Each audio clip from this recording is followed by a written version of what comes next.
What a day it has been at the Intermountain Health Performance Center as Klint Kubiak has been announced officially as the next head coach of the Las Vegas Raiders. Coach. And Coach, Welcome, yep. it's a pleasure to meet you. Amber Theo-Harris, nice to meet you. Wow.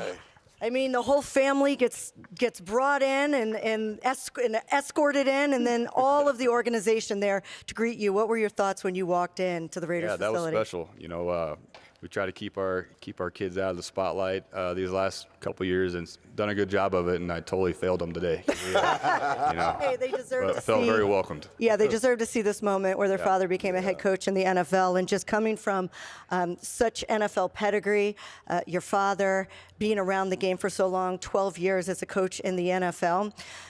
What were you most proud of when you actually put your name on the dotted line to say, I'm going to be the coach of the Raiders? Yeah, I was just excited for the opportunity. You know, it's a historic franchise. This is the Raiders. You know, this is the silver and black. This is a big deal. You know, so really important that we get some really talented coaches in here to go lead these men, because I'm not doing it by myself. We got to do it together, and really excited for that challenge. Yeah. Coach, what was the interview process like, being able to split time with the interview process and kind of wanting to put your best foot forward, and then knowing that you have to prepare for a couple more games?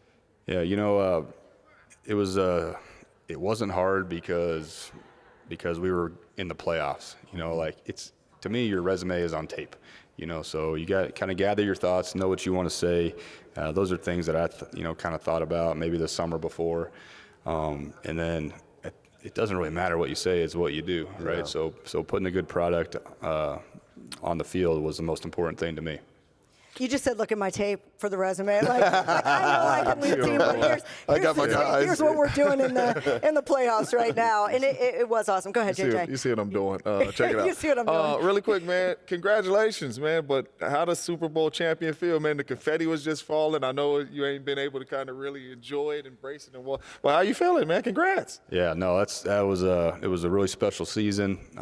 So happy for Sam Darnold and all the adversity that he overcame.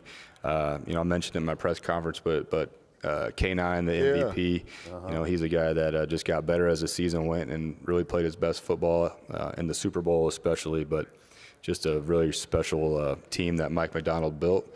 You know, obviously I'll be able to go back there 40 years from now, go to the reunion with the Super Bowl ring. That's very special. Yep. I know this is the second time I've heard you bring up Kenneth Walker, and obviously the performance in the Super Bowl was pretty amazing. But, of course, Raider Nation hears that, and we go, well, hey, we got a guy named Ashton Jeanty that's pretty good, that we think has a lot of upside just in his second year.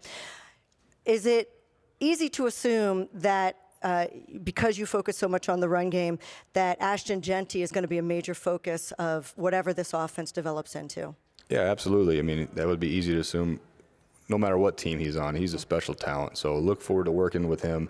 And, you know, any success that he's going to have is because we're on the same page as an offense. We give him we give him a great offensive line. We give him, a great quarterback to get in and out of the checks he needs to get into, receivers that are going to block. So, Talk my language. He's a tremendous athlete. Yeah. You can see that coming out of the draft last year, but his succce will come with team success. All right. You played DB in college, right? Yeah. All right, there you go. Yeah. There you go. Man. DB connection. That's right. I just thought we was here. You talked all that offense, you offensive coordinator. That's right. That's You were giving wide receiver vibes. So, when you see the game, what lens do you see it? Do you see it from a defensive back perspective, or have you been able to change that lens?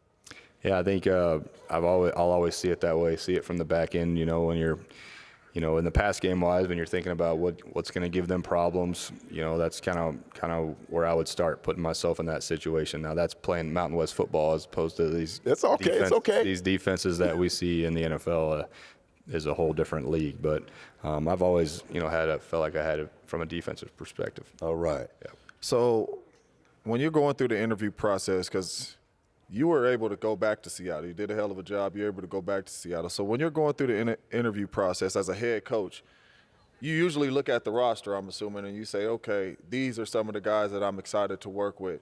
When you looked at this roster and where you were interviewing, did you say, hey, a lot of similarities to this roster, especially offensively, is kind of some of the same stuff we do in Seattle?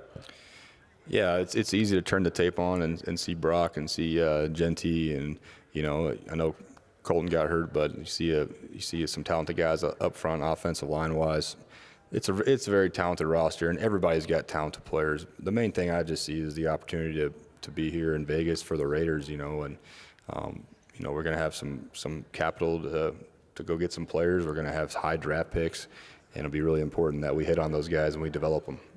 You bring up Brock Bowers. There's also another tight end on this team that was a second-round draft pick, and Michael Mayer as well. And when you look at what you did with Seattle, you guys didn't use 12 personnel a ton, but when you did, you were one of the most successful in the league, according to PFF. Do you see Brock and Michael Mayer as two guys that you really could feature in 12 personnel?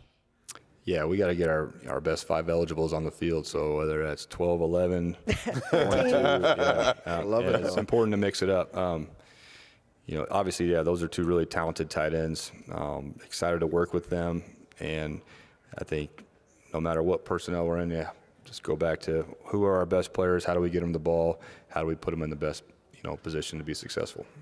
Relationship-wise with the coaching staff, I've heard a lot about the Seattle group of coaches, player personnel people, Saints. Everywhere you've been, it seems like you guys create like a really cool bond as far as coach is concerned. Where does that come from, and do you think that's going to be important for this organization?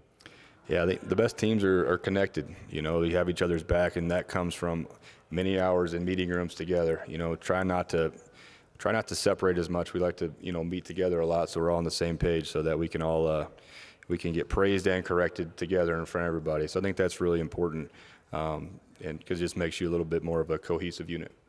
What's something from this season, because you guys obviously won it all, what's something from this season that you can come in here and bring from the Seattle building that you guys kind of did this year that you're going to bring in to this building? Yeah, to me, Mike McDonald, he had a really connected team. He did a great job of bringing, offense and defense together, special teams coaches and defensive coaches together.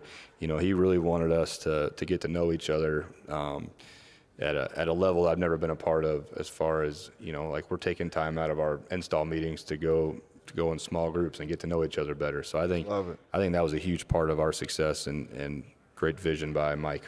Klint, I know you try to keep your kids out of the spotlight, but they might be point guards or shooting guards in the NBA, because Baron Davis is playing with them right behind us. I don't want to give you parenting advice. I don't know if that's the best person to have with them right now, but they're going to have a heck of a jumper, a little bounce, as we call it, in the NBA if they keep playing with them. Have you had a chance to meet Baron yet, or any of well, your kids know him, and No, I have not. there you go.